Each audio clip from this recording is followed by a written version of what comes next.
രണ്ട് കളർ അല്ലേ? ആണോ? നോക്കി, ഇതെന്ത് കളറാണ്? ഇതെന്തോ കളറാണ്? എന്ത് കളർ? രണ്ട് കർച്ചീഫ് അല്ലേ? ഇതെന്തോ കളറാണ്? എന്ത് കളറാണ്? എന്ത് കളറാണ്? അപ്പൊ ഈ വ്യത്യസ്തതകളിൽ നിന്ന് നാം ഉണ്ടാകുന്ന അനുഭവത്തെ കുറിച്ച് നമ്മൾ പറഞ്ഞു. പക്ഷേ വ്യത്യസ്തതകൾ സുന്ദരമാണ്, കേട്ടോ? വൈരുദ്ധ്യങ്ങൾ സുന്ദരമാണ്. ഭാരതത്തെ നമ്മൾ പരതുമ്പോൾ നമുക്കറിയാം, ഒരു മാലിൽ പല പൂമാലകൾ ചേർത്ത് വെച്ചതുപോലെ സുന്ദരമായ രാജ്യമാണ് നമ്മുടെ നാട്. കേരളം അതീവ സുന്ദരമാണ്. അപ്പോ നമ്മുടെ കൂലമറ്റവും ഇവിടെയുള്ള മേലുകാവും പിന്നെ എന്താ കട്ടപ്പനയും കേരളം ട്രിവാൻഡ്രവും എല്ലാം വൈരുദ്ധ്യങ്ങളുടെ നാടുകളാണ്, സ്ഥലങ്ങളാണ്. പക്ഷേ എല്ലാം ഒരു പൂമാലയിൽ കോർത്തതുപോലെ നമ്മുടെ സൺഡേ സ്കൂൾ പ്രസ്ഥാനത്തെ പോലെ സുന്ദരമാണ് എന്ന യാഥാർത്ഥ്യമാണ്. ഇപ്പൊ ഒരാൾ എന്റെ അടുക്കൽ വന്ന് ധൈര്യമുള്ള ഒരാൾ വന്നു. ധൈര്യമുള്ള ധൈര്യമുണ്ടോ? തട്ടിക്കൊണ്ടുപോകാൻ പോകാൻ ധൈര്യമുണ്ടോ?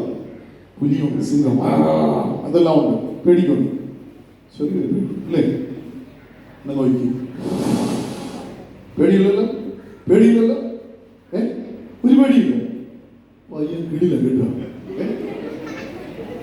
യവൻ പുലിയാണ് അല്ലേ? നോക്കി, പിടിച്ചേ പിടിച്ചേ, ഇതിനകത്ത് എന്റെ വലിയ ഇത് പിടിച്ചു നോക്കി. ഇതിനകത്ത് മോനെ നോക്കാൻ ഒന്നുമില്ല, ഇതിനകത്ത് ഇട്ടവൻ ഇടുകയാണ്.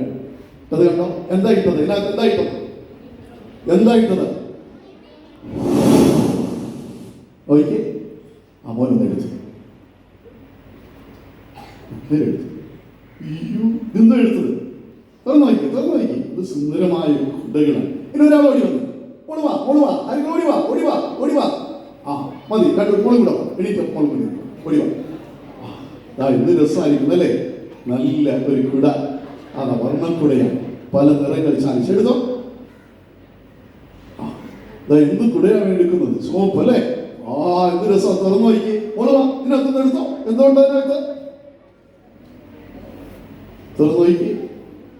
ഇനി ഒന്നും എടുത്ത മോൻ, ഇനിയുണ്ട്. എന്ത് രസമാണല്ലേ? ഇതുപോലെ ഒത്തിരി താലന്തുകൾ നമ്മുടെ ജീവിതത്തിൽ ദൈവം നിറച്ചിട്ടുണ്ട്. ജ്ഞാനത്തിൽ വളരുവാനായിട്ടുള്ള ദൈവം നമുക്ക് സാധ്യതകൾ, ഒത്തിരി സാധ്യതകൾ ദൈവം നൽകിയിട്ടുണ്ട്. നമ്മൾ എങ്ങനെയാണ് വളരേണ്ടത്? ഒരു ചെറു കുളത്തിൽ വളരേണ്ടവരല്ല. ഒത്തിരി വിജ്ഞാനപ്രദമായ അനുഭവങ്ങളിലൂടെ, ക്യാമ്പുകളിലൂടെ, സെമിനാറുകളിലൂടെ